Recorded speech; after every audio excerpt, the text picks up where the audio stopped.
আসসালামু আলাইকুম, welcome to my channel Tupa cuisine. আজকে আপনাদের সাথে একটা সহজ পদ্ধতিতে বাসায় কীভাবে একটা চিকেন বার্গার তৈরি করতে হয়। এখানে আমি 2টা বনরুটি ছেঁকে নিয়ে একটা ছুরির সাহায্যে আর হালকা হাতে আমি এই দুটো বনরুটি আমি ভালো করে হালকা হাতে কেটে নিচ্ছি। এই দুটো বনরুটি আমার কেটে নেওয়ার পরে আমি এই দুটোকে উপরে মাথাটুক খুলে নিচ্ছি।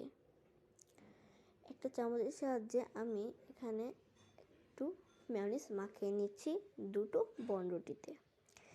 মেয়োনিজটা আমি ভালো করে মাখানোর পরে এখানে আমি 2টা ধোয়া লেটুস দিয়ে দিচ্ছি এর উপরে। লেটুস দেওয়ার পরে আমি এখানে কিছু ভাজা চিকেন দিয়ে দিচ্ছি। এই দুটোতে ভাজা চিকেন দেওয়ার পরে আমি এর উপরে সস দিয়ে দিচ্ছি চামচের সাহায্যে। দুটোতে সস দেওয়ার শেষে আমি এখানে শসা দিয়ে দিচ্ছি।